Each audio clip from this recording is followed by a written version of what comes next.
అర్థమైంది. మీరు ఏం చెప్పాలనుకుంటున్నారో మీ చెప్పడంతో చెప్తున్నారు. మీ మీ ఆకలి బాధను అర్థం చేసుకోగలం. పెద్దలు, పూజలు, గౌరవనీయులు శ్రీ బాలకృష్ణమూర్తి గారు, విశ్రాంత తెలుగు పండితులు, ఈరోజు మన విద్యాలయకు విచ్చేయడం, మనందరినీ తన భాషా సాహిత్యంతో,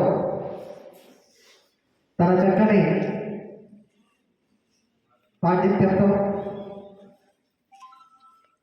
తెలుగు భాష మీద ఉన్నటువంటి తన యొక్క పట్టుతో మనల్ని ఎంతో ఆనందపరిచారు. ఇప్పుడు నేను ఎక్కువగా మాట్లాడిన మీకు ఆకలిగా ఉంది కనుక, ఎలాగో గురుగారు కనుక ఇక్కడ హిందూపూర్లో ఇంకా కొన్ని రోజులు ఉంటున్నట్లయితే, సమయం ఉన్నట్లయితే ఇంకా కొన్నిసార్లు ఈ విద్యాలయం విచ్చేసి పిల్లలతో ఇలాగే, ఎందుకంటే face is index of the mind అంటే మీరు వినుంటారు. ముఖ వర్చస్. కొంతమందిని చూడగానే చేతులు ఎత్తి మొక్కాలి అనిపిస్తుంది. మన ముందు కూర్చున్నటువంటి ఆయన చూడగానే తెలుసు, సహజంగానే చేతులు రెండు జోడించడం జరుగుతుంది. ఆ ఆరా అంటారు ఇంగ్లీష్లో. ఆరా అంటే మన ముఖ వర్చస్, ఆ తేజస్ అనేది ముఖంలో తెలిసిపోతుంది. సో నేను ఎక్కువగా చెప్పడానికి, మీరు చాలా ఆకలిగా ఉన్నారు, మనకు బ్రేక్ఫాస్ట్ టైం అతీతమైంది, ఇంకా ఎక్కువగా చెప్పేటువంటి సందర్భం కాదేమో. బట్ ఖచ్చితంగా నేను సవినయంగా మన బాలకృష్ణమూర్తి గారిని అభ్యర్థించడంగా, రేపటి రోజు విద్యాలయంలో గణతంత్ర దినోత్సవం ఉంది. మీరు ఒకవేళ సమయం కేటాయించగలిగినట్లయితే ముఖ్య అతిథిగా చేయవలసిందిగా మిమ్మల్ని ప్రార్థించడం జరుగుతుంది. ఒకవేళ మీరు ఎందుకు ఉన్నట్లయితే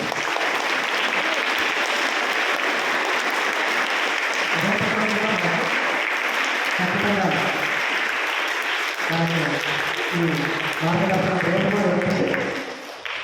వారికి ఒక విధంగా ఆరోగ్యం సహకరించినట్లయితే పిల్లలతో క్లాస్ రూమ్స్ కూడా వెళ్ళి పిల్లలతో కొద్దిగా, ఎందుకంటే మీరు నిజంగానే గుర్తు చేశారు. మహానుభావులు చాగంటి కోటేశ్వరరావు గారు, గరికపాటి నరసింహారావు గారు, నాగపల్లి శర్మ గారు, కొంతమంది ఈ తెలుగు గడ్డ మీద తెలుగు భాషను బతికిస్తూ అలాంటి వాళ్ళ పేర్లు కూడా గుర్తు చేశారు. మీలాంటి వారు మాలాంటి వాళ్ళ మధ్యలో ఉన్నంతకాలమే ఈ తెలుగు భాష బతికుంటుందేమో అని అనిపిస్తూ ఉంది ఒక్కొక్క సందర్భంలో.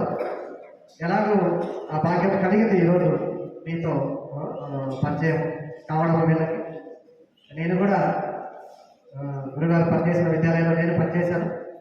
సార్ గారి గురించి విన్నాను, పరిచయం లేకపోయినప్పటికీ చూడకపోయినప్పటికీ ఈరోజు ప్రత్యక్షంగా మన ముందుకు రావడం మన సౌభాగ్యం, మన అదృష్టం.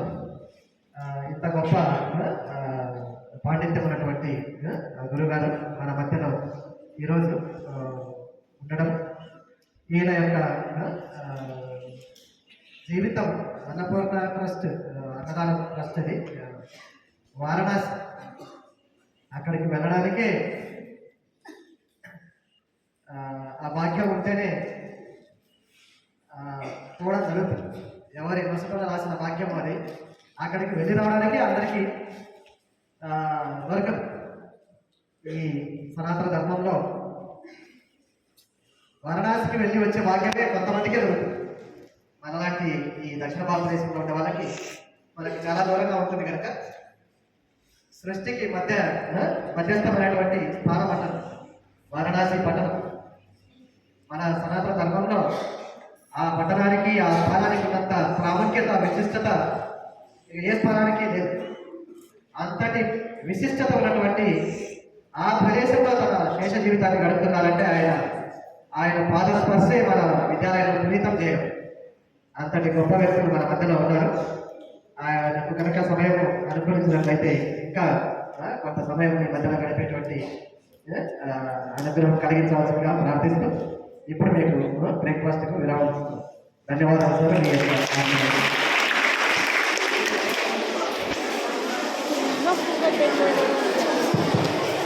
ప్రధానాచార్యులు కూడా ధన్యవాదాలు. చాలా చక్కగా విషయాన్ని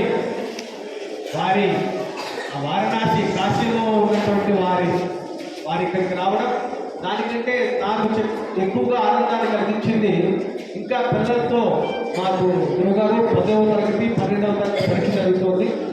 ఈరోజు లేదు 10వ తరగతి, ఒక్కసారి 10వ తరగతికి 12వ తరగతి మీరు అమూల్యమైన సమయంలో మాట్లాడి తెల్లవలసరిగా కూర్చున్నాం. అదేవిధంగా ప్రధానాచార్యులు చెప్పినట్టు రేపు మీకు వీలైతే గణతంత్ర దినోత్సవానికి ముఖ్య అతిథిగా కూడా ఉండడానికి మా అబ్బాయి